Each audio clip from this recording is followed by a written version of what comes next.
Good afternoon. Good afternoon. It is February 19th, 2013.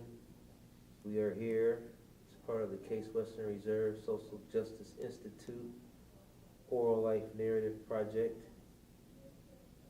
focusing on East Cleveland. I am Brandon King, here with Hank Williams. Smith. Hank Smith. We'll have to edit that out. Hank Smith. Sorry about that, Hank. And our interviewee for today is Greta. Grennetta. Grennetta. Grennetta Taylor. Grennetta Taylor. Yes. Got it right here in front of me. Grennetta Taylor, how are you today?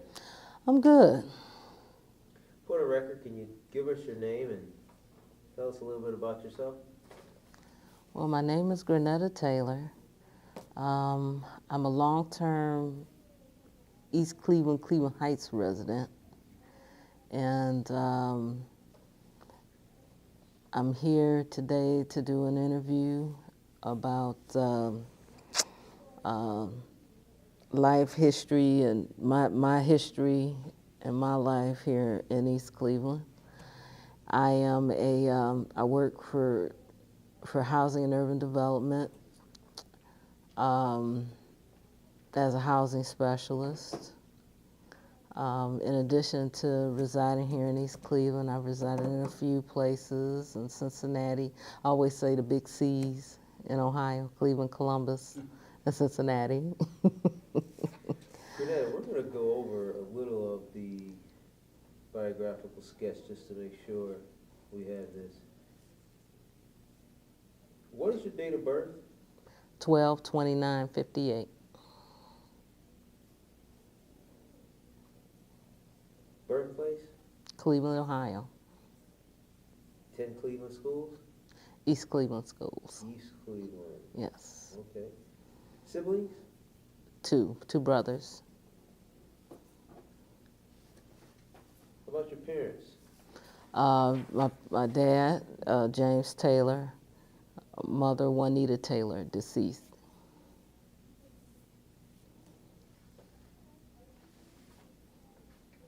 So, Grennetta, can you tell us about the history of your family? Where's your family from? My family is from Alabama. My dad is from Troy, Alabama, which is south of Montgomery. And my mother is from Greensboro, Alabama, which is, we always refer to Hale County, Alabama. And that is in the southwestern part of the state on the Mississippi border. My mom and dad were about the same age. My mother ended up coming to Cleveland with friends of hers. She was in school. She didn't want to go back to college, and she wanted to come to Cleveland. She is the oldest of 18. And my dad ended up, how did he get up here? He had relatives here too, but he went to the Army. After he left the Army, he came to Cleveland, and he had relatives here. And he wanted to leave the South. It was Jim Crow South for him. He wanted to get out of Jim Crow. My mother just wanted to get out the house taking care of kids. So, Grennetta, both your parents are from Alabama? Yes. Did they meet in Alabama? Did they meet somewhere else? They met here in Cleveland. They were introduced by my dad's cousin. And you say that your parents, they met here in Cleveland, both from Alabama. Mm-hmm. But they were introduced. Right, they were introduced here by my dad's cousin. My mother knew my dad's cousin. She actually lived, back then people used to take you into their houses. And she had a cousin who was from that area, and they lived here, and they had this big house down on 71st Street between Huff and Chester. And so they used to take in boarders. So she lived there with them as a boarder, and in payment for her board, she cooked and cleaned and everything for her cousins who were older cousins, and they worked. So she took care of the house. Okay. And so she knew my dad's cousin, and my dad's cousin introduced them. Hey, I got a nice girl. I want you to meet. Da da da da. But no family knowing each other from Alabama. No. And your father came to Cleveland because of? He came. He came up. It was after he got out the army, and he wanted to leave Jim Crow because he did do a couple years at Alabama A&M. Then he went into the army. And then after he left the army, he came up here because he had uncles who had been up here for a long time and some cousins who had been up here for quite some time. So he came up here and stayed with them for a little bit, and then, got his own thing going. Did your father talk much about Jim Crow at all to you? All the time. Is there anything you could tell us that sticks out in your mind from one of the stories he told you? One of the things that he does that I found unique, because I'm always curious about people who came up, migrated from the South during that time. And when I meet people, I usually ask their stories, and a lot of them don't like to talk about it. But my dad loves to talk about it. And one of the things that I've always been impressed with in terms of his stories is he actually talks about how it felt, for him to be under that kind of system, and he understands it, from a political and social aspect. It wasn't just what they did to us. He understands why that system, why they did it, But he talked a lot about, how it felt, how oppressive it was, how you had to stand there and watch things, and couldn't do anything about it, and how it was about fear, instilling fear in people, and how you raised boys during that time, in order to keep them alive, hey, this is certain behavior you have to display, a certain demeanor you have to display when you're in certain places, and certain places you can't go, and just a mere act of assertion or perceived act of assertion could be a problem, and yeah, he talks about it a lot.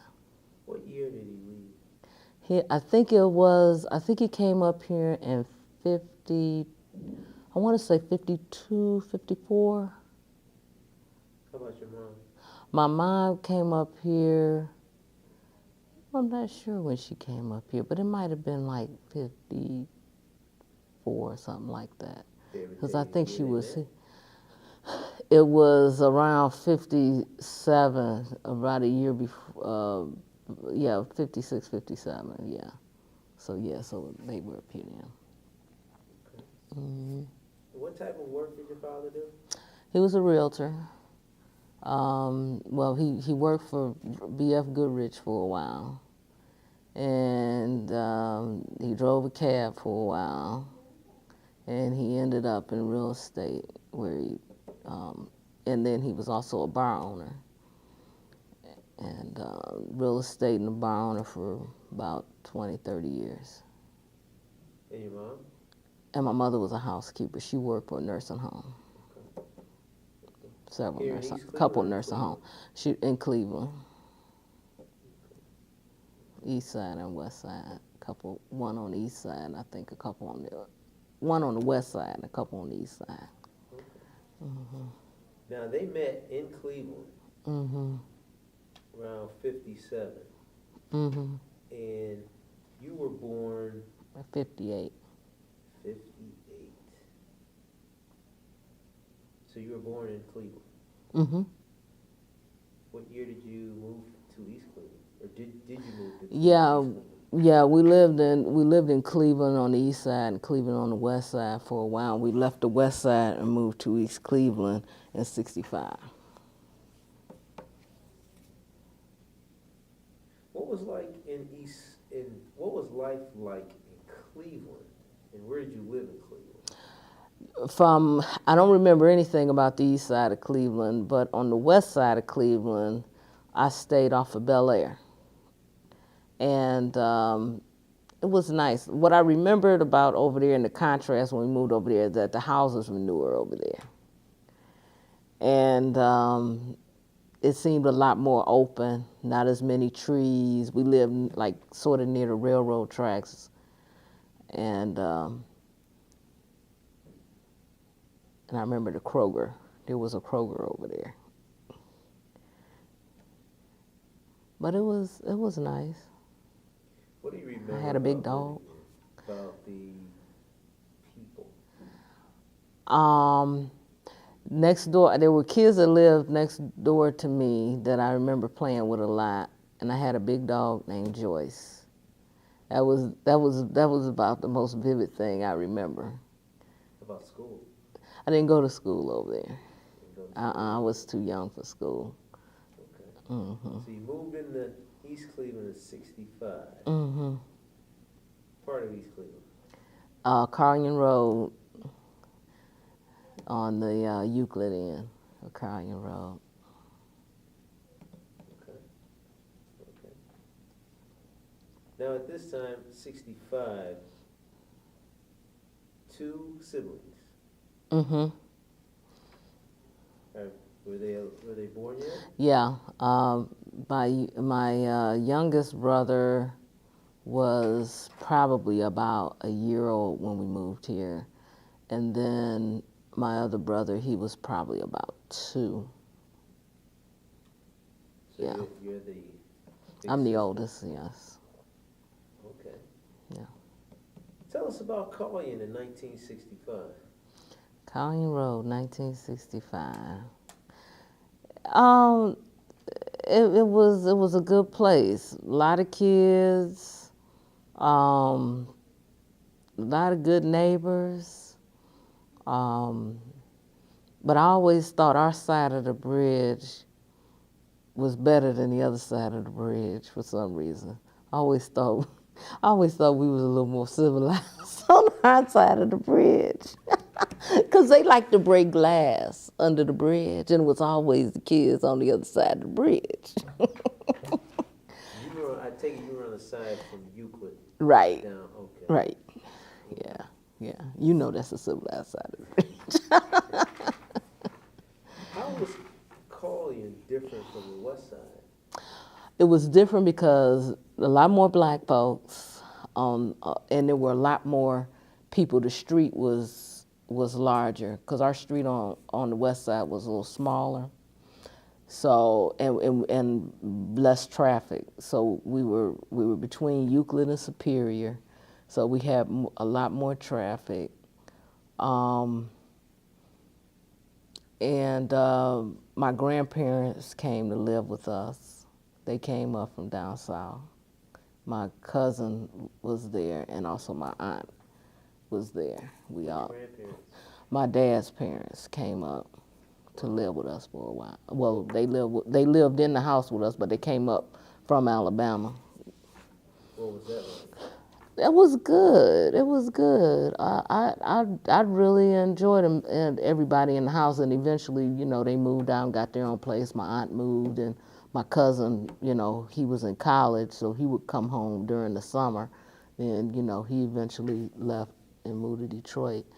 But it was good because my parents worked, so my grandparents pretty much, took care of us, during the day when they were gone to work, And sometimes we always enjoyed when my mother came home because my grandparents was tough. What made your grandparents so tough? They was just,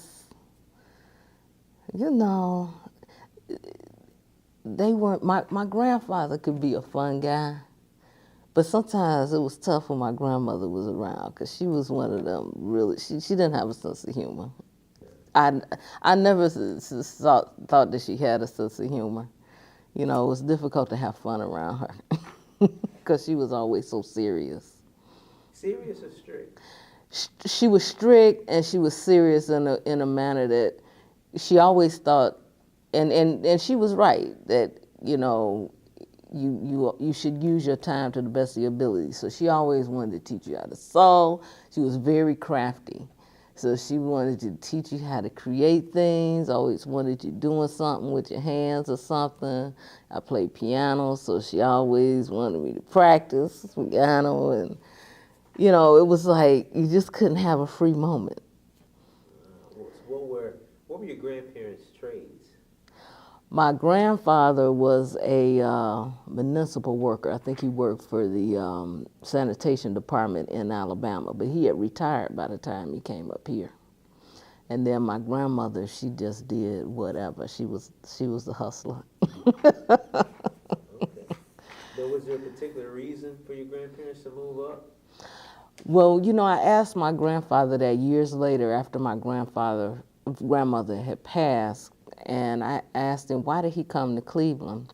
And he said, he had mentioned something, and he said if it was up to him, he would have stayed in Alabama. I said, well, why'd you come to Cleveland? He said, because my grandmother, she just always wanted to come to Cleveland. And she wanted to be up here because she had two sons here at the time, and her daughter was down there with her. And she was one who wanted to get out of Alabama, because I think her sister hadn't come up here yet, hadn't gone to Buffalo yet. So he said she wanted to come to Cleveland. So your father, your grandfather's take on Jim Crow was a little different. Yeah, you know, he didn't talk about it a whole lot, like my dad did. You know, he was in the army in World War I. He was in France, and he did talk about how well he was treated when he was in France before he had to come back here.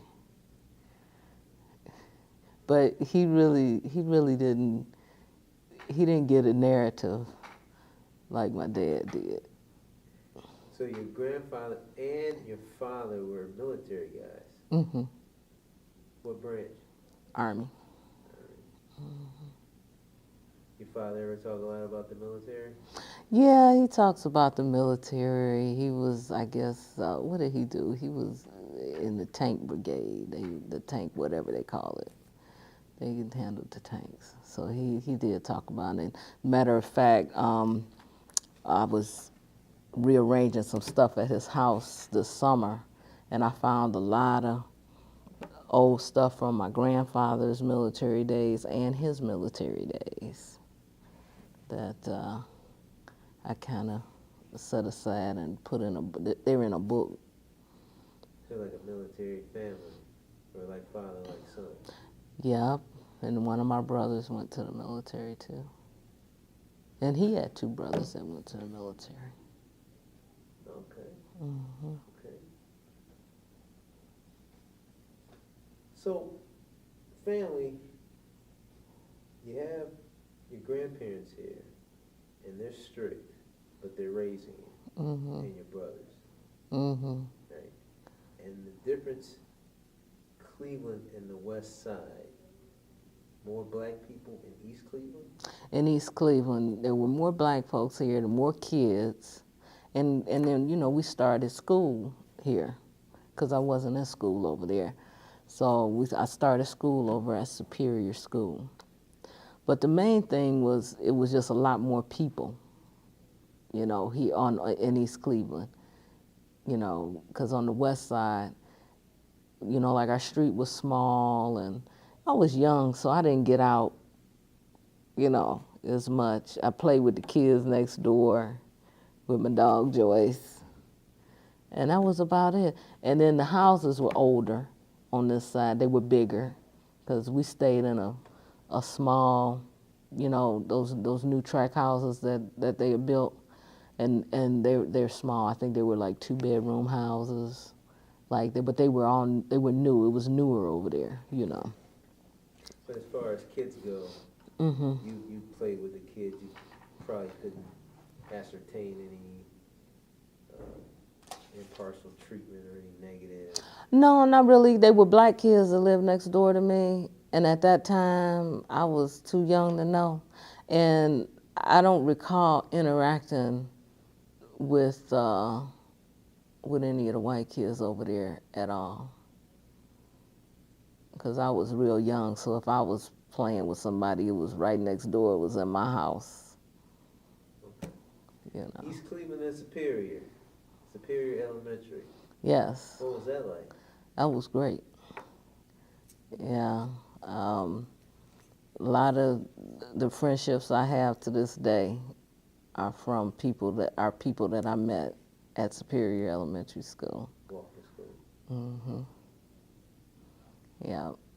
So I had my first black teacher at Superior Elementary School, Miss Benson, one of the few black teachers in the school at the time. And she was an experienced one we still talk about. How about the rest of your schooling? That's elementary. I attended Kirk and Shaw High. Cardinals. What year did you graduate from Shaw? 77. From Superior to Shaw in 77, how had the student body changed? Racially, the student body changed. It was changing a lot, you know, from its beginning in elementary school. We had white kids in our class, but you know, as we went on, there were fewer and fewer. There were a few white folks when I got to Shaw, but most of them were older than me. By the time I graduated, we probably had 2 in the class. But in terms of academics, once we got to Kirk, we always seemed to be the group that got experimented on, you know, with these new teaching concepts, you know. So it was like we start Kirk, and then they come up with this new system of putting us in these teams, you know, 4 classrooms to a team, and those are they called them units, and you went through with that unit. And then we got to Shaw, and they came up with another dream, and they enacted that on us. And so we always seemed to be the guinea pig class. Race relations in the schools. Mm-hmm. How did that, thinking back, how was that from elementary straight through high school? Now, in elementary school, it was good. I mean, we never had, I don't recall any conflicts at all in terms of being conscious of race in elementary school. I think I was conscious of race because I was following the news a lot, and I had a dad that always talked about it. So I was aware of it, but in school per se, probably having Miss Benson as a teacher who really talked about having black pride and stuff like that, and you know, but in terms of it, and I think the school, in terms of the migration of the white folks out, by the time I got to the 6th grade, we didn't have any whites in our class anymore. Most of them started with me in kindergarten and 1st grade, and by the time we got to 5th, 6th grade, they were all gone pretty much. I remember the riots, the Glenville riots. I remember, because I lived right at the bridge. I was the last house before you went under the bridge. And I remember being up in my room that night, I think it was in July, and I remember seeing this real bright red, yellow glow, you know, as I looked across the tracks. And at first I didn't know what it was, and then I went downstairs, and then we see the Jeeps coming up the street to Euclid, because they went up the street to block Euclid off, to block anybody from coming up Superior to Euclid, keeping folks out of East Cleveland. So so that's when, I realized that something was going on. And the next morning, that's when we got the news, that looked at the news and went down Superior and it was all burnt, you know. So you remember the Mm-hmm. uprising? Yeah, of the well, actually, I guess that extended from the Glenville. Glenville, right? Mm-hmm. That's 60, That would have been 68. 68. Mm-hmm. I want to go back just briefly. Mm-hmm. West side, east side of Cleveland, west side of Cleveland, East Cleveland. How did that happen? You know what? I don't know why they chose to move on the east side. I remember my dad, in retrospect, we talk about, real estate and housing discrimination. I know he was talking about how it opened up in East Cleveland because whites started moving out, so houses were really available in East Cleveland for blacks to purchase at that time because a lot of the other areas had restrictive covenants that were still being followed. So you couldn't get into Cleveland Heights, you couldn't get into Euclid. There are a lot of areas you couldn't get into. Even some neighborhoods in Cleveland you couldn't get into because they had these restrictive covenants, and then they passed the laws about the signage and all that stuff. But I remember him talking about how East Cleveland basically was one of the few places where blacks could purchase homes because people were really leaving, so the houses were available and everybody else had closed everything off. So that's, why you got a large concentration of blacks at that time in terms of moving into the suburbs in East Cleveland. Can you remember back when you first moved to Collier, how many blacks were on your street? It was, when we first moved over there, it was practically all black except for probably two houses on my side of the bridge. Now, on the other side of the bridge, I don't know. Because I remember Mr. Bill and his wife, and I want to say it was one more, but I think they moved. I didn't know them. There was another house on the street, across the street, next to Mr. Bill, but I think they moved shortly after we moved in. I didn't know them, but Mr. Bill stayed there for quite some time.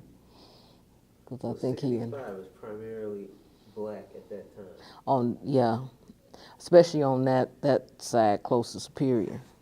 Okay. Mm-hmm. Can you? I know you were young. Mm-hmm. Can you remember anything else about the community, shops, stores? Mm-hmm. Can you tell us a little bit about that?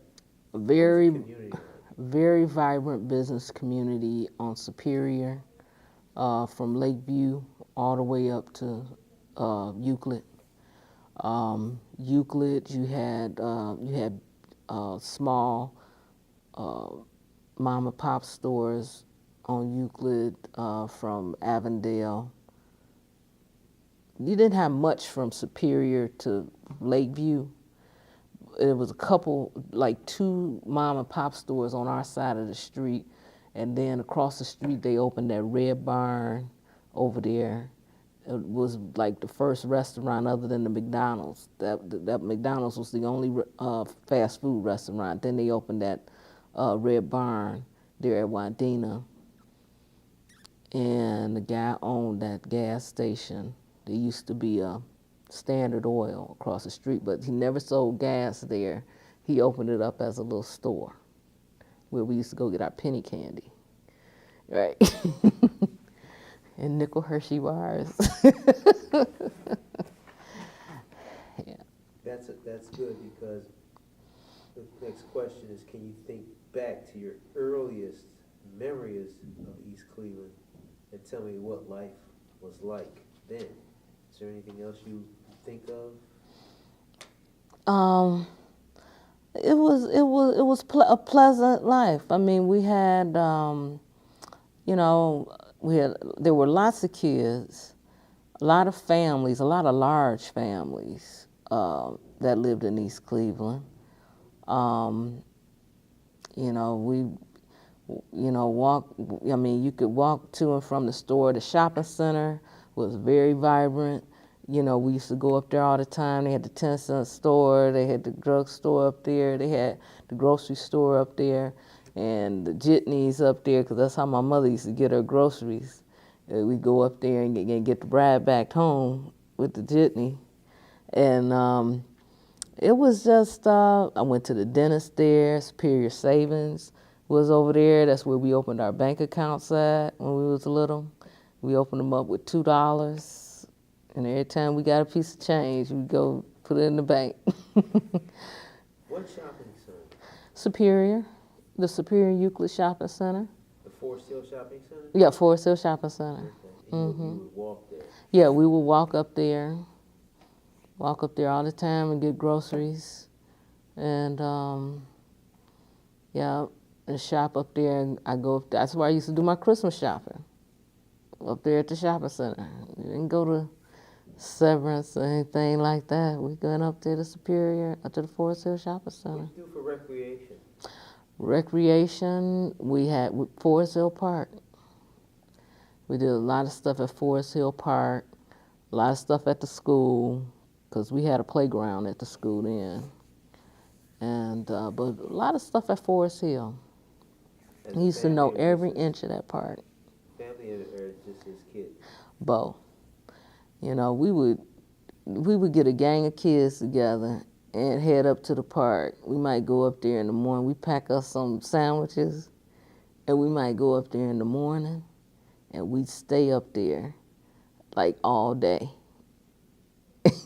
and then come back home.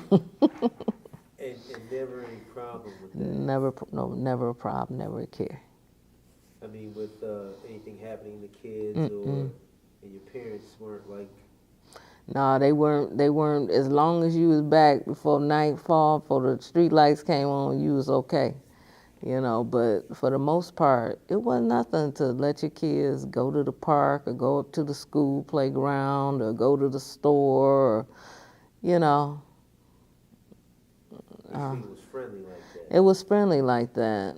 And I remember, oh gosh, I can't remember his name. Even when we used to go to school in the morning, they used to have a policeman crossing the kids at Superior, because we used to have to go down Euclid and cross Superior to go to school. And they had a policeman. Oh my gosh, we used to know his name, because we used to say hi to Mr. So-and-so every morning. We used to call him by his first name. And we say, Mr. Frank or whatever. And they had the same policeman out there every morning, crossing us across the street, taking us across the street. You know. Oh, I forgot to mention the car dealership. We had Spitzer Ford here. Where was that? That was right across from your place, right across from the solar building. Where Popeyes. Right where Popeyes and the developmental center is. Used to be a new car lot. They sold new cars there. Okay. So you said you didn't have to go to Severance or anything for your Christmas shopping? What No. about, like, movies and? Now I was not one. My parents was not one to take us to the movies or let us go to the movies and stuff. But everybody I know used to go to the not the Hippodrome, but the Commodore. And I guess there used to be another theater here at one time. I can't remember, but I think there used to be two theaters, but I know the Commodore was one of them because it was on Hayden. And there was another one, I can't think of where it was.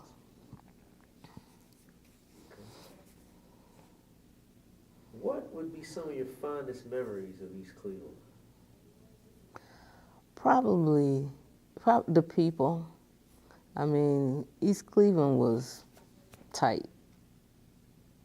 I mean, it was tight. I mean, everybody here knew everybody, and we were very fortunate in that we went to school with the same people from elementary school all the way through high school.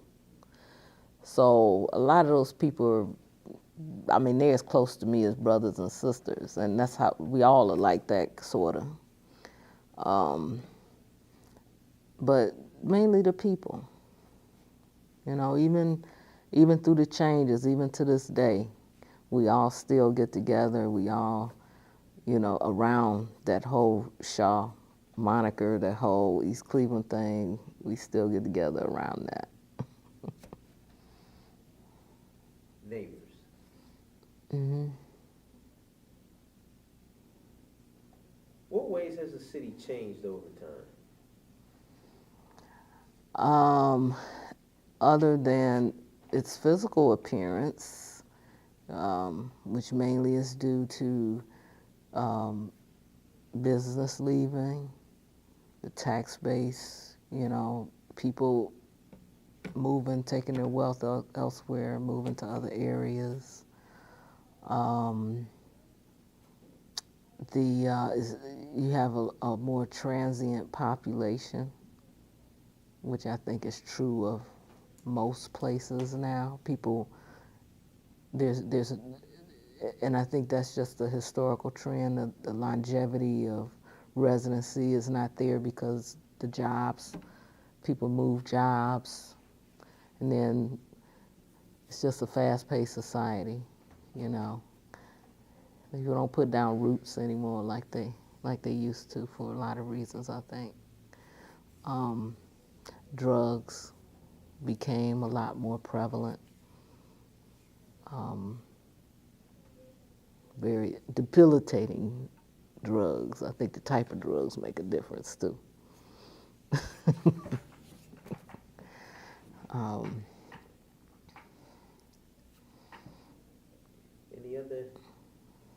Any other things you think contributed?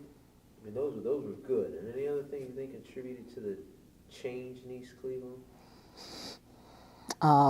Change in leadership and the change in people's ability to hold leadership accountable.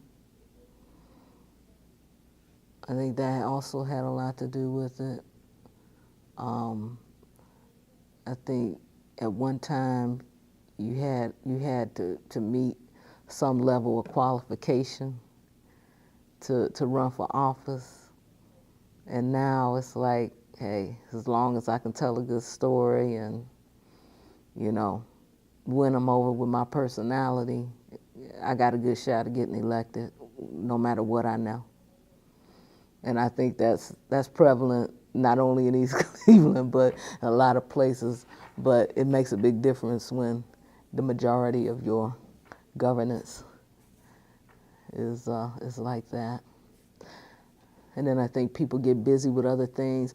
Even though our parents worked, a lot of times our parents, you had parents who, at least one parent, or like you had grandparents, you had extended families that took care of kids and families, and I think that changed a lot too. So I think that changed. I think the value of education helped change the town. I mean, Shaw, and you can still, I mean, it still is, you can still get a lot out of that school if you go there, if you attend. I always say you got to be in the building to get something, no matter what kind of school it is. But I think there's a diminishing of the value of what people have here.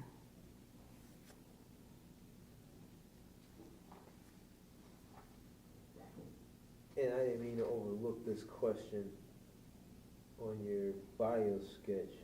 Are you married? No. Never married? Mm-mm. Children? No. And the reason I thought of that, you said something that's true for me, and you said it's true for you, and that is, we're fortunate to grow up, come through school, and still got the same friends that we started out in elementary. Mm-hmm. You think that happens today? No, not at all. What do you think changed that? I think because you have, I think back then this community, first of all, a lot of these people who moved here were first generation out of Jim Crow.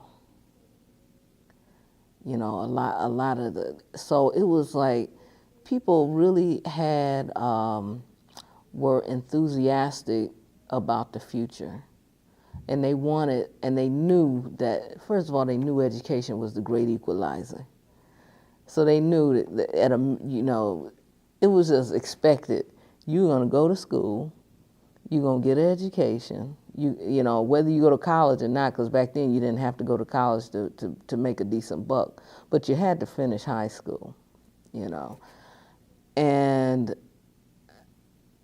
I just think, and it's a unique thing because even people in Cleveland, even though they go to school in Cleveland, they may not have, when they get to high school, they getting people from all over town.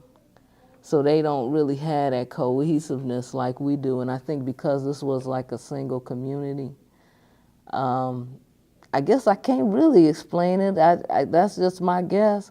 Because I really thought everybody had the same experiences until I talked to people and they're like, what is it with you shy people? Y'all still, you know, you still get together with people who went to high school with? And it's like, yeah, don't you? We're gonna have to pause here for a second. Go ahead, pause it. No, we're good now. Grennetta, I wanna stay on that a little bit because Oh, okay. I get that all the time. Do you? Did you go to Shaw? I went to Mayfair, Oh, okay. right? And the Okay. people, not only are we still friends, most of us till our late 20s still stayed on the same street. Oh, okay. So I mean, we Okay. were just that. We still hang out, Mm-hmm. Mm-hmm. right? Yeah. So today, the kids today, I'm trying to understand how come they wouldn't necessarily have that benefit of a friendship. Mm. What is so different about family, the city, the school, the neighborhood? You know, I really think a lot of it is they're transient, number one, and then they are so into this whole electronic communication thing. You know, they don't really get to know each other. They think they do. They really think they have relationships through texting and email. You know, I tell my niece this all the time. I said, it's going to be interesting to see when you guys, 20, 30 years from now, how you guys really interact with each other. You know, what is this going to manifest to? Because they don't talk. Like I always tell her, I said, don't text me, pick up a phone and call me. And she says, well, it's just easier to just a text, and I get my point across, and I don't have to get into any extraneous conversations, and I can just move on, you know. But I said, you know, you really don't develop relationships like that. You know, you got to go and meet people, talk to people, do things with people, you know. But it's, you know, I don't understand it either. And I think, and one of the things we try to do with the Alumni Association, which is why we have this big weekend, is to try to bring that back, to try to let young people see, you know, the camaraderie that we have as alumni and people who live in East Cleveland, you know, because people bring their kids and, you know, it's all of you introducing your kids, you introducing your kids to their kids, you know. And it's just a, you know, an effort to just try to bring that back, try to bring that pride back into, with people and help them to see, hey, this is how you do, this is what 20 years from now, this is what is going to really sustain you. You know, these relationships that you develop over the years. You know, I didn't realize how unique it was and how great it was until you start talking to other people. And they just find it so strange. And I find it strange that they think it's strange. My nephew doesn't know what hide and seek is. Oh, really? They've never played hide and seek. I said, y'all got too many computer games. That's it. They don't get out. Yeah. They don't get out. We had to create entertainment. Yeah. You know, I worked in Huff for a few years, and I used to work with kids. And one of the things that I found from the time that I started working there to the time that I had quit was that the kids were getting less and less creative about things to do. When I first got there, those kids, you could come in there, put them in a room, and they would come up with all kinds of stuff to do. So you try to make it happen, you know. You know, they want to start their own little business called the Small Jobs Program. I said, okay, we'll do that. I even got it, you know, so I mean, they could come up with things, they could do programs, they could come up with the program, the songs, and put everything on. You just give them a stage, you know. Then it just seemed as if things just got a little more depressing. Next thing I know, kids coming in, they don't want to think about the future because I'm gonna be dead by 25. And I think it's the language we put out there too. When you say, you know, why don't these kids have that kind of camaraderie and pride? And I think probably beginning in the 80s, late 80s, 90s, the messages that we send. You know, when we were growing up, it was a message of hope. It was a message of pride. You know, when you leave this house, you represent this family. Don't shame me out there, you know. And you had that in your mind. But then the messages in the 90s got to be, you know, you're a black kid, you're not gonna have longevity in life, you're gonna drop out of school, you're not as smart as other kids, you're not prepared, you can't do this, you can't do that. You know, and I mean, we don't realize kids internalize that stuff. And they do. Where did that come from? I think it's media. I think in some ways it's by design, but I think but we buy into it. You know, because it's a whole cottage industry of black folks that make a living going around talking about just that. How is that different from when we were growing up? Because I think the message was different. I don't think first of all, we weren't overexposed to media, I don't think. And then I think our parents were more prideful, you know, and I think they insulated us from things like racism, failure, you know, that kind of thing. It was like you were expected to achieve. You had expectations.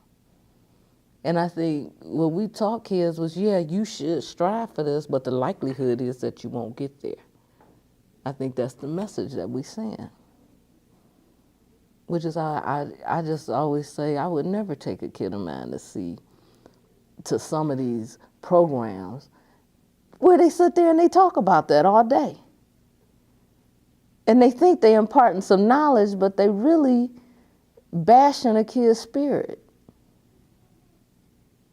Because I know it affects us on the job and everything else. When I first started working, I used to think, I was like, okay, they real smart. I got to figure out how to get smart as they do until I figured it out.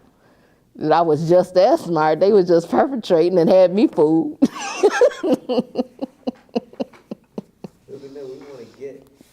want to get there. After 77, leave Shaw. I went to Cincinnati, to the University of Cincinnati. And what did you study? Political science. Any particular reason? Just a political animal. It was the first. For years, I thought I wanted to be a doctor, but I am a political animal at heart. And when did this happen? What's that? You became a political. Oh, early in elementary school, probably. Yeah. Good. How was Cincinnati different from East Cleveland? Oh, that's where I got my first blast of racism, my first blast in the face, so to speak.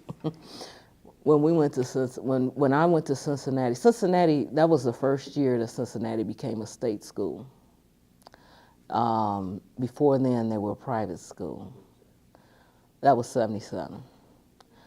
And becoming a state school afforded them a lot of funding opportunities from the federal government, which meant they had diversity requirements that they had to ascertain. So that year was the first year that a large number of blacks attended the University of Cincinnati. And it was obvious that they weren't quite ready for us. And they tried to keep us out of the 4-year institutions by putting us into the 2-year institution, and putting us in remedial, trying to put us in remedial English and math courses. And I remember I was fortunate in that the day I was supposed to go down and take the test that was supposed to determine which English and math classes you got put into, my dad didn't. My dad was late, so I didn't get to go. And then when he got there, I locked the keys in the trunk. So it was really fate that said I wasn't supposed to go take the test, and I ended up in the regular math class and English class, the regular English class, because I didn't take math, but the regular English class, because I didn't take the test. But a lot of people, so what they did was they put you in the 2-year course, and a lot of people stayed in the 2-year course, and then they had to transfer over to the 4-year college, which meant that extended their stay somewhat. But by that time, I guess the plan was that you'd probably drop out anyway, and they'd already had the money, and they'd meet their requirements, so they'd get their federal money. But I was fortunate in meeting some folks when I got down there that was a part of the United Black Association that showed me the tricks of the trade of how to maneuver and get over to the 4-year college with advanced standing. And that's what I did. Okay. And that was your first dose of racism? And that was my first dose of racism. It sounded almost like I don't want to say structural, but institutional, because it was... Oh, yeah. How about the students, the student body? The student body, of course, predominantly white student body. I had 3 white roommates, one from West Virginia, one from Cincinnati, and one from Toledo. Very nice girls. Didn't have any problems with my roommates at all. There were things that happened around campus. They had a Martin Luther King trash party one year that sent us all, we ended up protesting Martin Luther King weekend. What they did was they sent out these invitations that they posted all over the school, and it said Martin Luther King trash party, and they had certain things you had to have to get in the door. Your father, if you know him, your welfare card, all kinds of demeaning, stereotypical things that they put on this list. And so it was the SAEs that gave the party, which is the biggest, Sigma Alpha Ellipsi, the biggest fraternity in the country, and richest fraternity in the country. And you ever heard that commercial, SAEs love Arby's? Well, that was the SAEs. And so we ended up protesting, and Ken Blackwell was the mayor then. And we had this protest on campus, and Ken Blackwell came up there and told us that we was being too sensitive and that we was making a big deal out of just a college prank. Ken Blackwell, Ken Blackwell that wanted to be governor of this fine state. Wow, what was he before? He worked for, he worked for Reagan. What position did he have with Reagan? Yeah, he was the Secretary of State, and he served as treasurer. Okay. And he was appointed to a couple cabinet positions, not cabinet positions, but like staff positions in Washington. How were the teachers so far as racism? The teachers, well, I tell you one experience I had. I was taking I wanted to do political science and foreign affairs. So I was taking these foreign affairs courses, but in the political science department, they did not have an African politics course. So I went to the African American Studies department, and I was taking my African politics courses, not African history, African politics. Now they had, I did take Middle Eastern politics, even though everybody forgets that Northern Africa is in Africa, But I took the Middle Eastern, I took China, I took everything. But when I got to African, they didn't have anything other than Middle Eastern politics.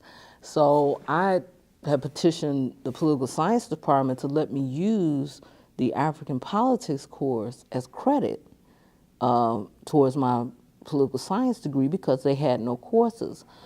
And I was told that African American Studies is not a legitimate course of study. How did that make you feel? Oh, awful. Because at that time, I couldn't give a mature response. Oh, I want to hear this. Well, I couldn't, so I ended up going off on the lady, instead of, really setting up my rationale and arguing my point, But yeah, that's what she told me. So what happened? Well, I did not get the credit for, towards my degree, but I did take the African. As a matter of fact, I had a couple good experiences. I took the African politics course, and then I also was able to do a independent study out of the African American Studies department. Not being a major over there, they let me do that. But I incorporated in my international studies part of my degree, but they didn't give me credit for it. How did your time down there end? It was good. It was good. I graduated and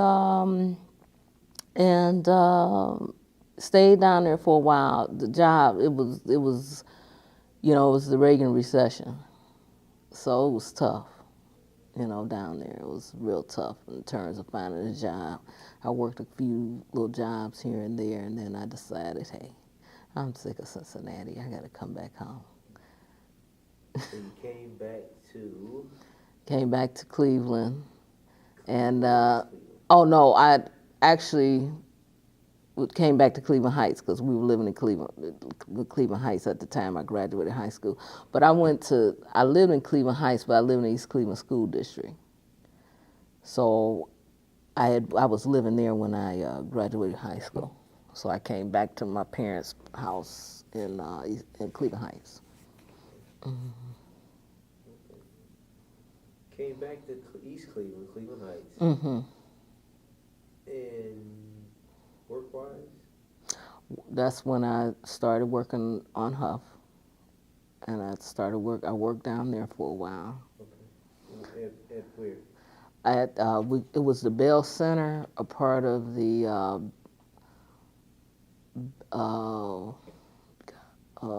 NCA, Neighborhood Centers Association.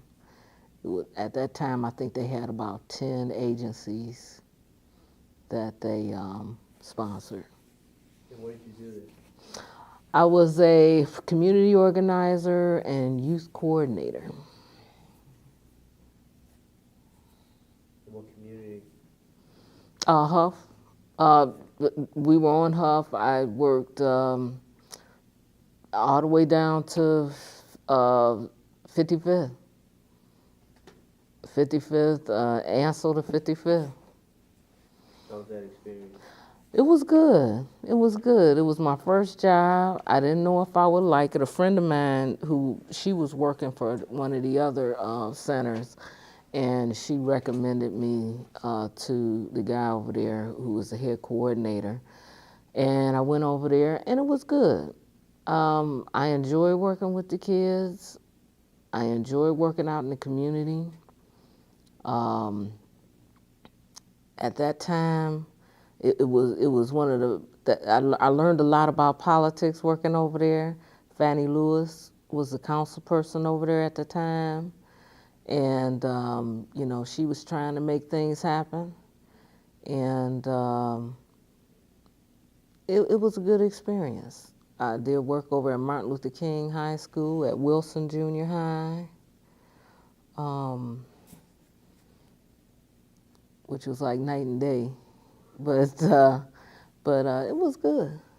It was good. And are you still with the neighborhood association? No. Now I'm with Housing and Urban Development.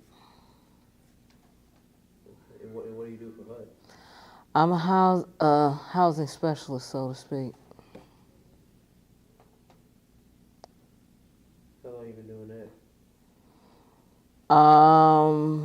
Since I've been there since '04,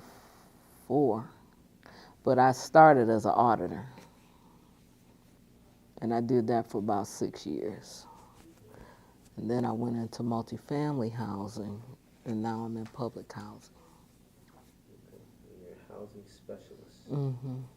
Okay. Now that we've covered a lot of that, I want to come back to my script here. Mm-hmm. How has racism impacted you personally, and how has it impacted the city of East Cleveland? Personally. Well, I think when I first started working in mixed environments, racially diverse environments, the one thing that, hit me is that, all the white people made more money than the black people. And there were certain jobs that, blacks just were not even considered for, I mean, and it was that blatant, and nobody seemed nobody seemed to want to talk about it much. It was like, that's the way it is, and people would apply for the jobs and they wouldn't get selected, and everybody knew it was, in many cases, it was because the jobs that they allowed black people to have were not the jobs that they generally would promote to those higher positions. So those jobs tended to have less value. And so I became a union rep, and we started kind of talking about these things and and then it was certain jobs where there were just not going to be any promotion potential. So we would try to get these sort of like upward bound programs put in so that people would at least have an opportunity to be able to ascertain positions that were going to be mobile. Because those jobs that would give you the skills, those lower level jobs that would give you the skills and backgrounds to qualify, that's where you needed to be. And just noticing just how things go and how men take care of men. How the old boys take care of each other, no matter what. Can you tell us more about the union rep? What company or what industry? I worked for IRS for a while, and we had a union called National Treasury Employees Union, probably the best federal union. Small, but it's the best. I became a union steward, but my best job there was as a legislative coordinator. And then I also was a vice president at one time. I filed grievances, negotiated agreements, and also did legislative work in terms of lobbying our issues with the local congressional delegation, and also informing and getting our people here active in lobbying for those issues. And how did that work out? It worked out great. I think one of the accomplishment I'm most proud of is the effort that went behind reforming the Hatch Act. And if you're familiar with the Hatch Act for years prevented federal employees from being involved in politics. Because way back when, somewhere around Lincoln's time, there was a lot of corruption in the federal ranks, rank and file federal ranks. So that's when they created the civil service, what was the beginnings of the civil service. And they came up with all these rules. And one of the rules was to keep federal employees out of politics in order to preserve the integrity of the federal system. In other words, people would curry favor to get services from the government, by bribing and everything else. Well, once they took, created a standard, this was like, we was like Mexico before. They like to talk about Mexico in ethics. We used to be Mexico too. But so once they created these standards, the Hatch Act was part of that. And for years, federal employees could not be involved in the process. And when the process basically rules everything that they do, from what benefits they get, to whether they'll have a job or not, whether they'll get raises or not, and whatnot. And you could have no part in that. You couldn't work for campaigns, whether it was locally or nationally. You couldn't work for campaigns or anything. So around, I guess it was in the early 90s, there was an effort to reform the Hatch Act to permit federal employees to be involved in partisan politics. And it was a long fought battle. And fortunately, we were able to get it through and pass. And there are still some restrictions, but I can work for the candidate of my choice. I can donate money. I can't raise money, but I can donate money. And now you got millions of federal employees now who can get involved in the process. And you were instrumental in making that happen. I was just a pig in the cog. It was a big union effort, and we went to DC every year. We lobbied that for about 5 or 6 years before we got it. But I was just a pig in the pond, Okay. Back to racism and its impact on you personally and the impact on the city of East Cleveland. City of East Cleveland, racism. The fact that East Cleveland pretty much became the whooping boy for every municipality around here, including the Plain Dealer and various news stations in this town. And I think some of that had to do with, one thing about racism, if you teach it and you acculturate it in the body so well, you make people look outside of their own issues. So the newspapers will always run negative stories on East Cleveland. The news stations will always run negative stories on East Cleveland. So the people in Cleveland Heights, Euclid, the Westlake, and everybody else will feel great because at least we're not East Cleveland, It kept resources out of East Cleveland because of the reputation, and in many ways, and reputation was always unfair. The denigration that East Cleveland took in the press and in the media fueled a lot of it, and it was strictly racism. Because even Cleveland used to get it bad back then. They didn't report things, and they didn't report corruption in the suburbs. like they reported corruption, if there was any, you know, when it happened here in East Cleveland or when it happened in Cleveland.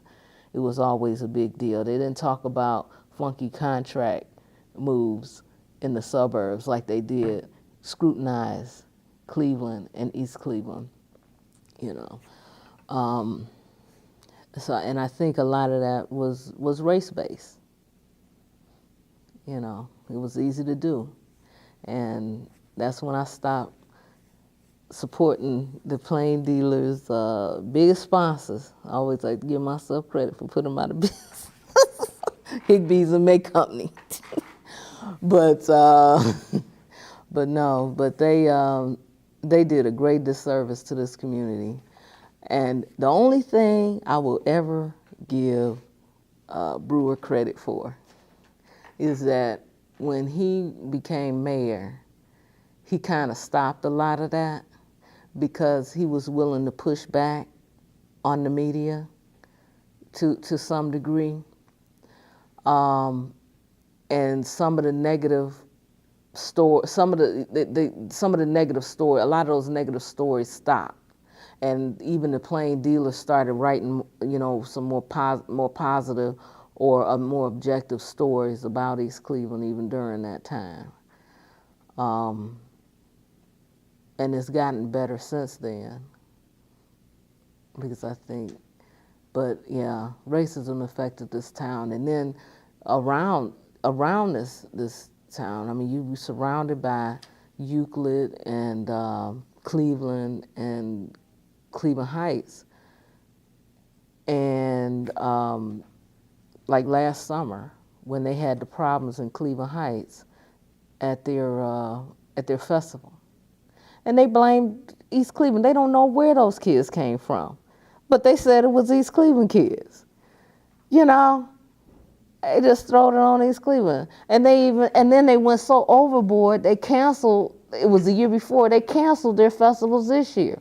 Well, we have a festival in this city every year that the Alumni Association that's 10 times larger than anything that they have up there on Lee Road. And we have not had a problem in 7 years. You know, but nobody wants to talk about that. You know, all we got to do is keep Cleveland cops out of town. We'll be all right. You know, I really like these two questions. And they're so close as far as conversation. They can overlap a lot, and you've touched on it a great deal. This next question, how has inequality impacted you personally? How has it impacted the city of East Cleveland? Me personally.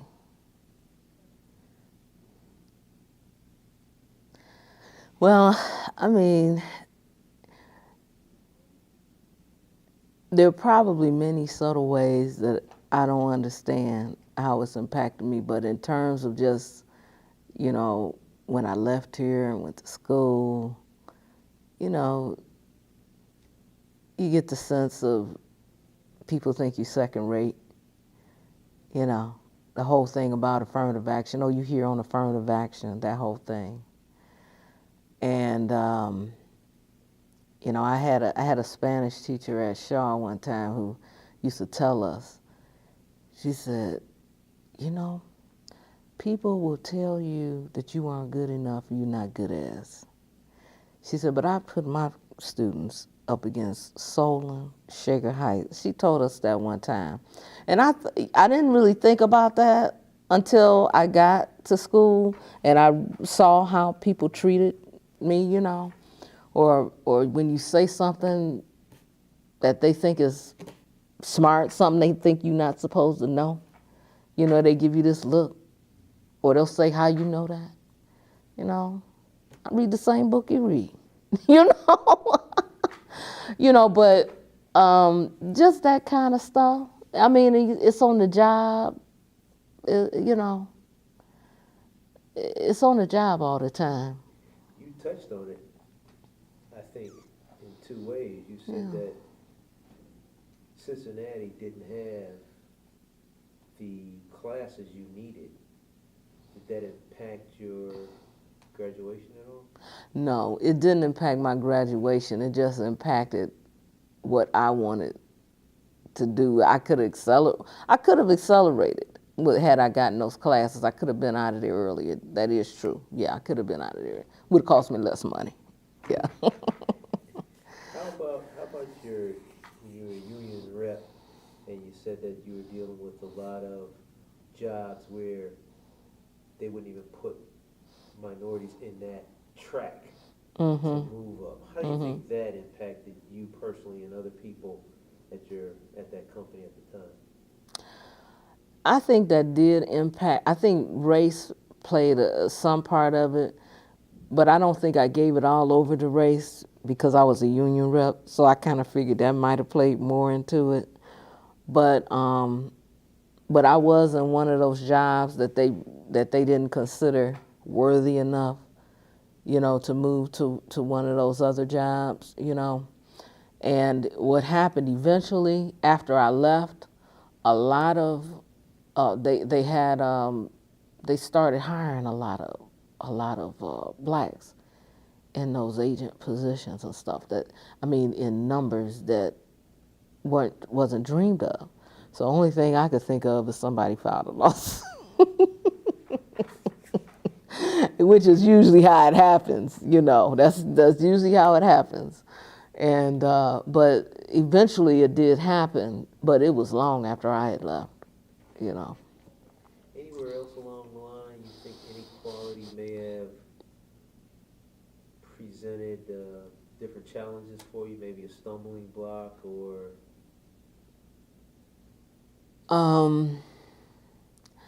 Yeah, I could probably when I was in Columbus, I had gone to Columbus and started auditing for HUD, and that was a strictly old boys network. I was the only black female in the office, only black person in the office for a while. Then they hired a black guy, and they kind of had a mission to get rid of us. Now, we probably was there as a result of a lawsuit or something. but it was, first of all, we traveled all the time, and you run into it when you travel because there's just something about airports that makes everybody superior, It's just something about being tall, white, and wearing a suit that just gets you at the front of the line. And you better not be in the premier line. They're going to tell you, oh, this is the premier line. You sure you should be over here? I mean, they just outright, to say that to you. And it's like, I'm in the right line. You've had that happen. They do it all the time. I mean, and it's regular. I've had been standing at the front of the line, and the white guy comes up in the suit, and the person at the desk will wave him over in front of me, as if his stuff is more important. I can wait. I had that happen in D.C. one time. Those kinds of things, and it just raises your blood pressure a bit. Those kinds of things are mostly what I've experienced, Pause and then come right back. We're talking about racism, inequality, and how it's impacted you personally, and then we're going to go into the city of East Cleveland. I know earlier you said you first experienced it going to Cincinnati. Mm-hmm. And then how did your attitude or personality or the way you handled it, how did that change? How has it changed now from, say, then? I think, being older and a little more mature, but I think the main thing that's changed is I understand it better. I have a better sense of who I am and a lot more confident in my own abilities. And, you know, once I got out of this thing of thinking that, you know, they had these big brains and stuff, you know, I mean, and really, I did go in thinking, you know, oh, they real smart. I'm gonna have to really show myself because they real smart, you know. But once I realized that was all fake, it was okay with me. But I think I deal with it, and I think having a real sense of who you are and your own abilities is the main thing that gets you, that got me by. Okay. Yeah. Okay, beautiful. Inequality and its impact on the city of East Cleveland. Inequality in terms of resources, in terms of recognition. I think in some ways the image is changing. I think the majority has become a little more enlightened. Race-wise, they got a long way to go. I think we deal with it more overtly than they do, you know, because a lot of them don't recognize, they don't overtly recognize their own participation in it. But I think they are slowly coming to terms with that, and I think it's mainly the young people are not buying into the old ways. So I think it's changing.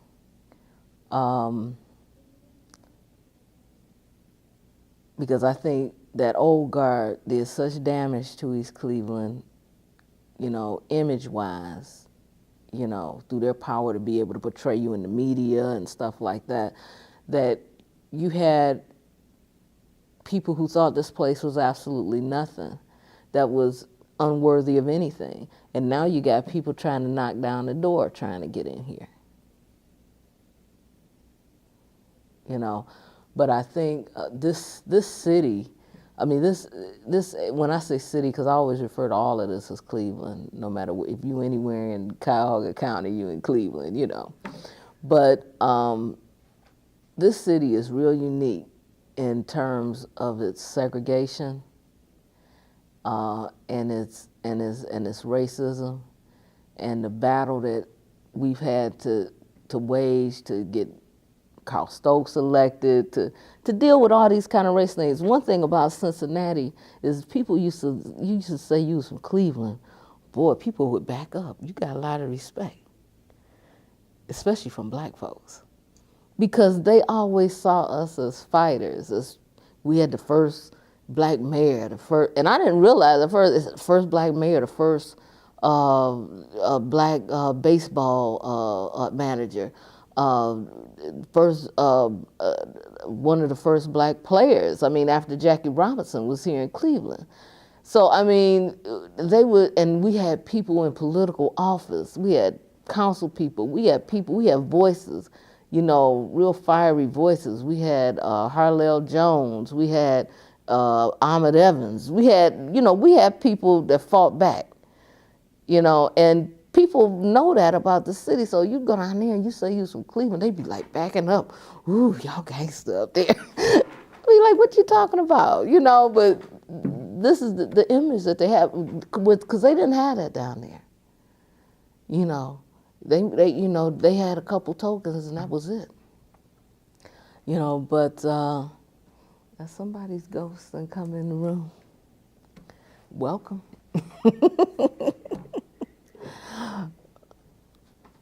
Grennetta, can you recollect a memory or an instant when the community fought for something?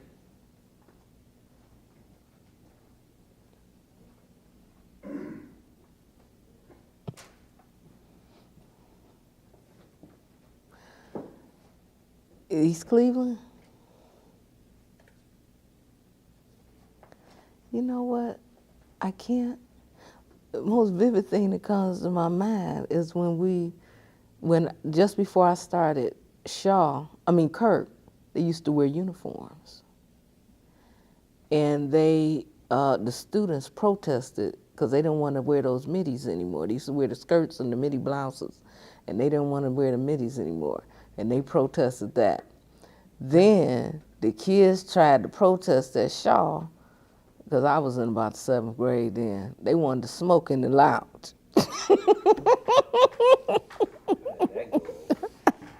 Oh, of course they didn't get the smoke in the lounge, but they staged this big walkout at Shaw.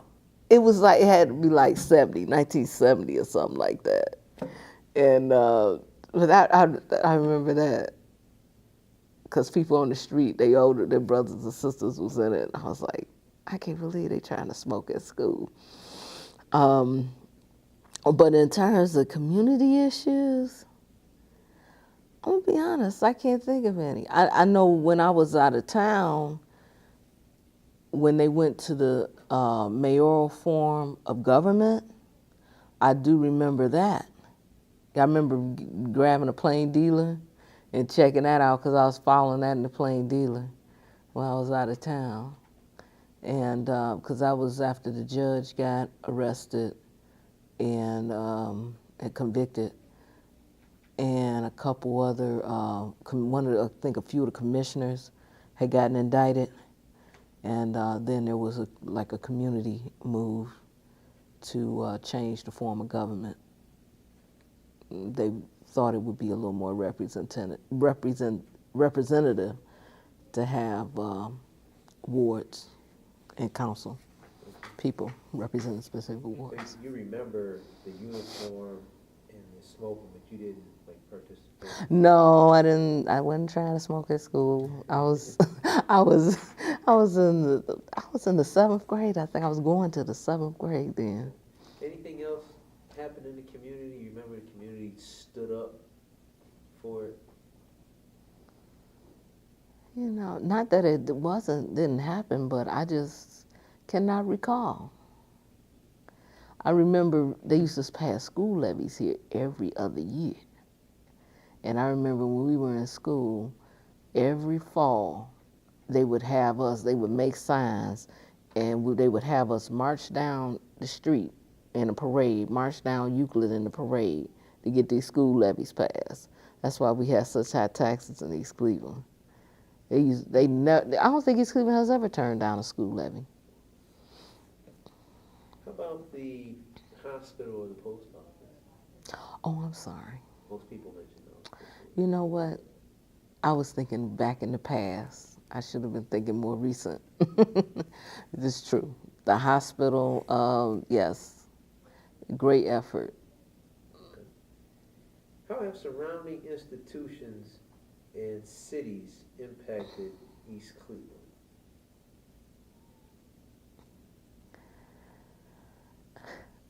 I don't think they want to work with East Cleveland. I don't get that impression that they want to work with the city. I think they go out of their way to try to exclude East Cleveland and its residents. Cleveland Heights being an example of when they encroached on the park up there.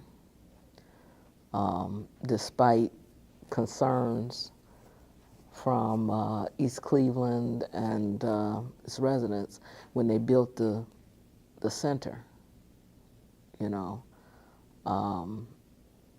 they built the center up there, and they allow every other municipality to participate in it, University Heights, Euclid Heights, but in the beginning, but they didn't allow East Cleveland. In the beginning, they actually specified the suburbs that could take part there. Now I think they have a price for non-residents, period. Money getting tight. That's terrible. I did not know that. Mm-hmm. I want to stay here for a second, but then I want to go back. So, an institution you mentioned earlier, could we call the plain dealer and the media an institution? Plain dealer to what? I'm sorry. And the media. Oh yeah. TV, Oh yeah. Well, I'm sorry, your question is? Impact, how have they impacted East Cleveland? Oh, I think they've in the last few years, they've been better than they were, um, say before 2008. I think they did the city a great disservice, Cleveland and East Cleveland, but East Cleveland even more, because they always sought to do negative stories on East Cleveland. You know, they never sought out to do any positive stories in East Cleveland. And I don't know if you remember this or recall this. There was a time from like 1980 probably to about 99 where the media seemed to really revel in doing a lot of reporting on what they considered inner city vices, or I'm just trying to come up with a word, like the drug epidemic and the crime epidemic that went along with that. And they seem to be engrossed with doing those stories all over the country in black neighborhoods. And it seemed like that's the only thing you would see when it came to talking about, urban areas. They talk about drugs, or they talk about whether it was an event or whether it was just a general. Seemed like those are the only stories they were interested in. What type of impact do you think that had on the city? Oh, I think it had a grave impact because it created an image out there. I mean, who wants to do business? And who wants to do business with a city full of the way they depicted it, raving lunatics that nobody can control? I'm likely just to stick my head over the border and get it shot off. I mean, really, people would have these things. I tell people I come to East Cleveland, I live in East Cleveland, or, I got a meeting in East Cleveland. Oh, you go to East Cleveland? Yeah, every day I'm in East Cleveland. I mean, what is the deal? I mean, they literally think you crawling around the floor in your house dodging bullets every night. I mean, that's basically the image that some people have of this city.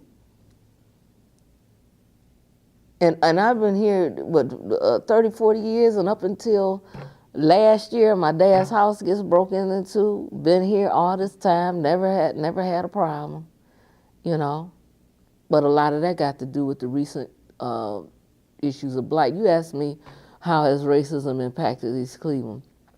This whole mortgage thing, the whole predatory lending thing, it ruined this city. What we had, we lost as a result. And now, the dirty secret that ain't been told yet is these banks and these insurance companies redlining East Cleveland, doing whatever they can to cancel mortgages and insurance, on people. They're going about it very slyly, and that's the one thing we're gonna need to get Nina Turner involved in.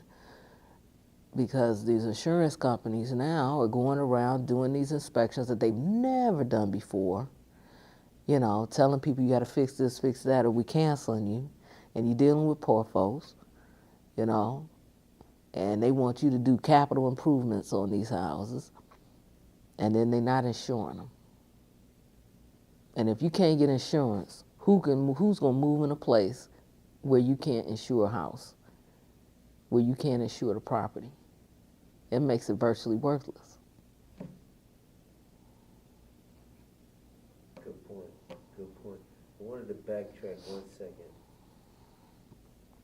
to the significance of an instance where the city fought for something. The hospital and the post office. Can you tell us a little bit about that? I don't think I was here. I don't think I recall the one with the post office, but of course the hospital I remember vividly. Them closing her and Rowe Hospital. I remember when talking to Travell about it the first time, and I said, you know what, Travell? No, it wasn't even Travell. It was somebody else. And I said, you know, I said, the best thing I hope they get out of this is that they get rid of the building, that Cleveland Clinic tears the building down. I said, and don't leave us with that building, and they said, oh, they can give us this, they can do this, that. I said, no. I said, that building is gonna cost too much to renovate. It's a huge monstrosity. Who's gonna operate? It's a guzzler. It's a money pit. So I said, I hope they get rid of the building. But then Mr. Hank came on the scene and got people fired up. And y'all went down there and challenged Cleveland Clinic to be a good corporate citizen. You know, and Toby, you know, was in his right mind because he knew he couldn't afford for this thing to drag on. And he saw the light that he had to do something because they have the money. Cleveland Clinic has always been an issue with them about whether they're private or public or whether they're nonprofit or not. And they sit on money. So they got plenty of money over there, you know. And they had ventures and ambitions going on outside of Cleveland. And they didn't need Hank messing that up. So, you know, they had to do what was socially responsible. So I think, you know, and I remember now after that I did talk to DeVille, and he was a little disenchanted because he didn't think they got enough. He thought they could have got more. I said, maybe you could have, you know, but I said, this is a big deal, a huge deal. I said, because you go all over this country. You go right over to Cleveland. How long did it take them to get that Fisher that property cleaned up over there on 152nd? That was a waste pit for the longest time, contaminated. And I think GM owned that property, and they couldn't get anybody to clean that property. The Carling plant over there on Quincy, a chemical pit. Never could get anybody to clean that stuff up. We got property all over the city that ain't even worth building on because it's contaminated. And I said, and these companies just leave here and leave us the junk. All over this country they do that. They don't clean nothing up. They don't tear nothing down. I said, y'all got them to tear it down and you got some change. I said, that's a big deal. I'm so glad you said that because I've been saying that to people. I've been telling them to check their records across this country. Hospitals have been closed. And it's not really their obligation to do that. No. For the record, can you tell us who Travell Harp is? Travell Harp is the executive director of NOAH, Northeast Ohio Alliance for Hope. Okay. We're going to the next question. What is your vision for the future of East Cleveland? Tell us about the major issues that need addressing in order to better the neighborhood, community, and city. I'm sorry. Can you repeat that for me? No problem. What is your vision for the future of East Cleveland? And with that, tell us about the major issues that need addressing to better East Cleveland, the neighborhood, the community, the city. I'm hopeful about the future of East Cleveland. You know, this is a place that not only has good physical assets, you know, but it has great people here, you know. I mean, you have a genuine sense of community when you are in East Cleveland, and there are in many places where you can say that now. I think I think we got resources here that we could really tap into and build.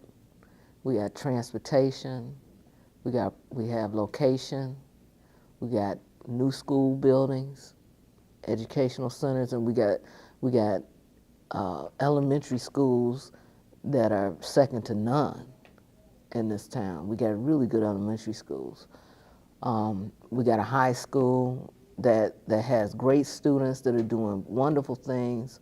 I think we need to publicize that. I think we need a communications vehicle to really talk about what happens in East Cleveland, what's going on in East Cleveland. You know,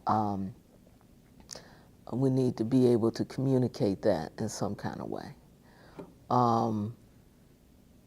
We got to put education back at the top of the agenda. Education is the great equalizer.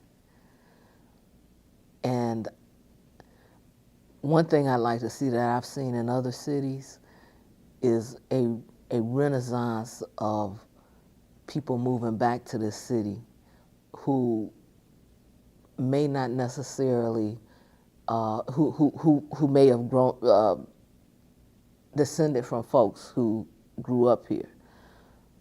Young people, you know, that's where it's gonna come from, you know.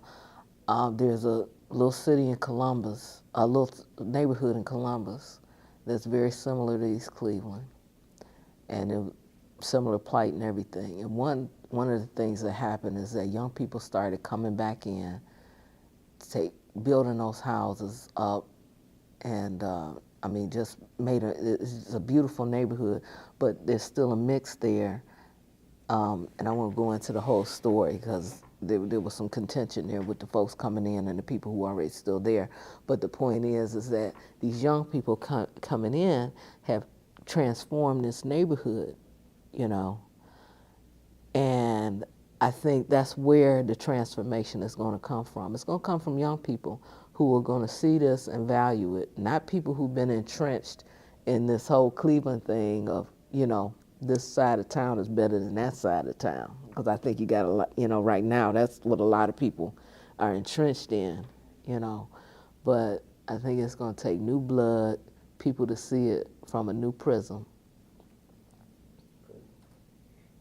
Any other issues you think need addressing, major issues that would help East Cleveland? You got education, people moving back in, youth, and a new mindset. Anything else you think needs addressing as you think back to what deteriorated or helped the city deteriorate? Yeah, I think we need a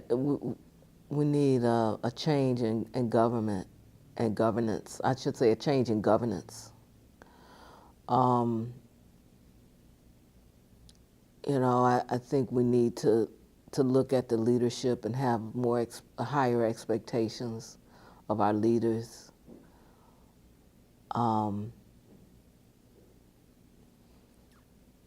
And hold them accountable for what they say they're going to do. And I think we need to tap into also our political capital outside of East Cleveland.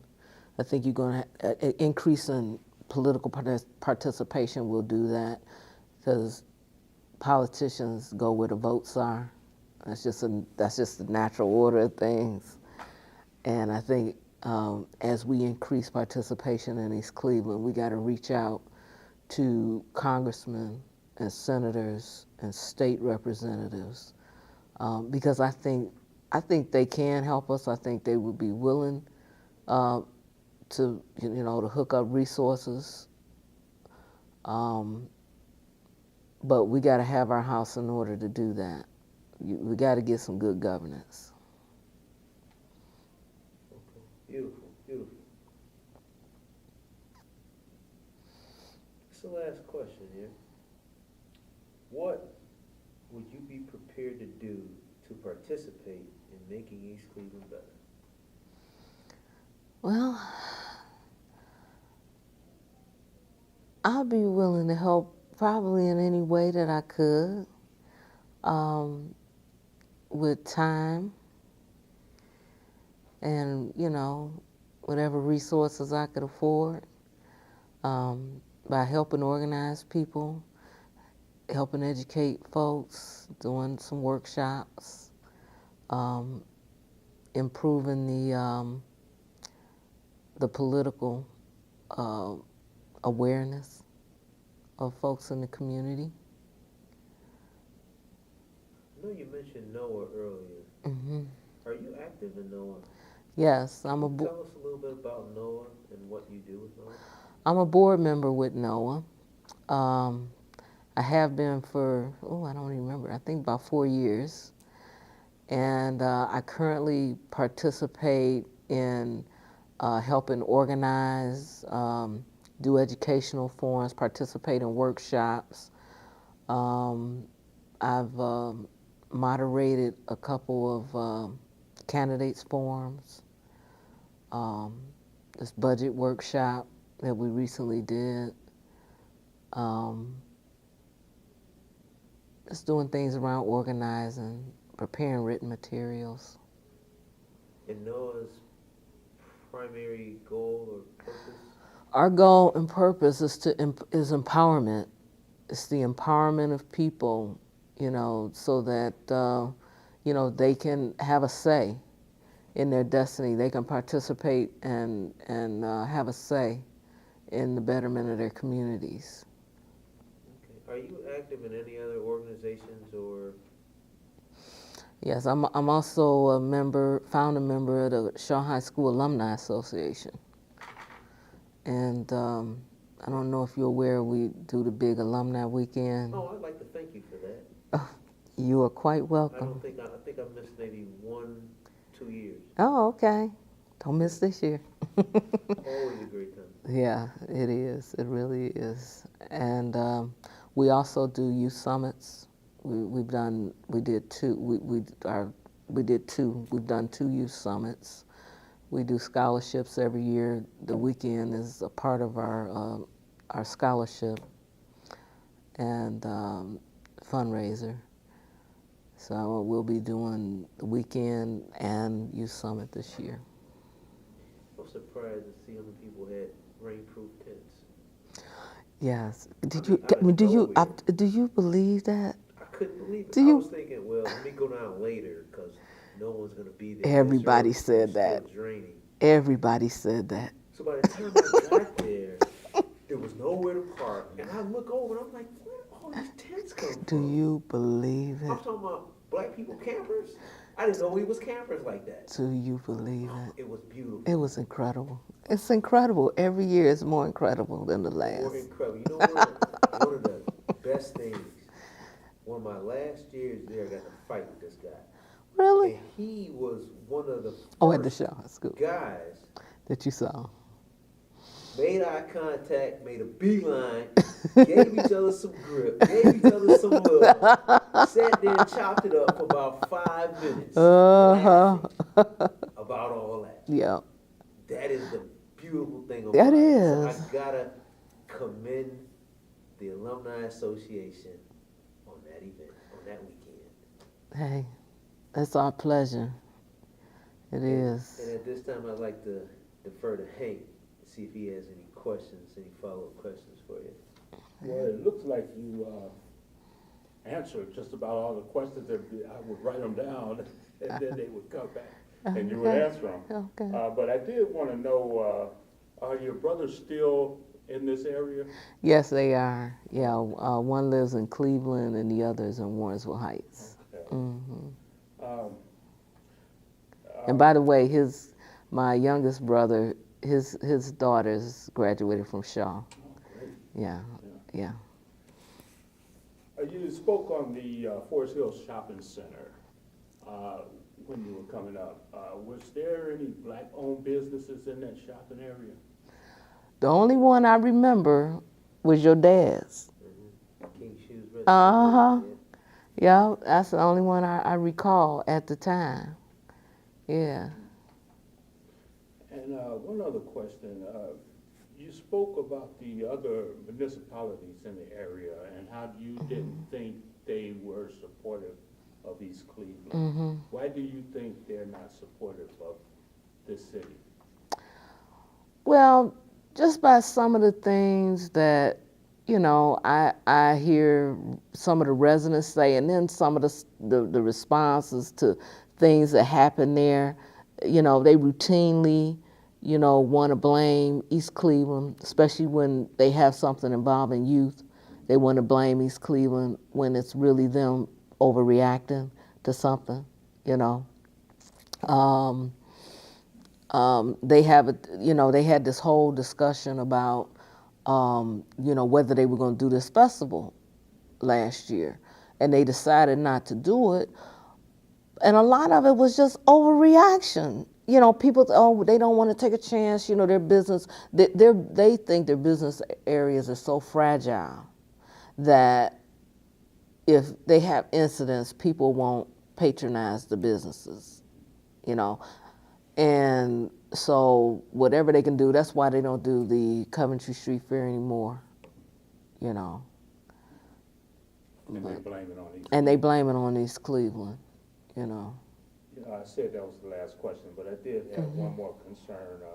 You spoke of Dr. Cosgrove and the events that happened in closing of Huron Road Hospital. Do you think he was supportive in trying to keep that hospital here? Oh, no. I think it was a business decision to close the hospital, and I knew that it was going to close. But I did not think that the efforts to protest to keep it open were in vain at all. I knew it could possibly lead to some type of reparation, so to speak, or some other type of health facility, which they did open another health facility. We're in such proximity to the greatest medical institutions in the country. I didn't think that the area would suffer in terms of their access to care, in terms of having some place to go. Now, there are other impediments to access, money, insurance, da-da-da. But I think in terms of having a facility here, I thought our proximity was close enough to University Hospital and Cleveland Clinic that it wouldn't suffer that much. But I kind of knew that it was a business decision that they made. They decided to invest their money out there and not here. Okay, well, is there anything else you would like to add to this interview? I want to thank you guys. Y'all made this so easy. It was nice talking to y'all. These interviews have been great. We usually ask for some parting words of wisdom. Oh, you want a parting word of wisdom? Oh, this is a great effort. Oral history is a big deal. My dad did oral histories with his uncles and some of his aunts, before they passed. He put them on audio tape, though, and they somewhere in the house. But every time they come, he would turn the tape recorder on and get them talking, about family and stuff, But yeah, this is good. I was a little apprehensive at first, didn't know what to expect, but. I'm glad we went through this, and I'd like to thank you for your time. Oh, you're welcome. You're I'd like welcome. to thank Hank, our videographer, for the day. And Yes. I'll do it. Okay. We're coming back just for a quick take two on this.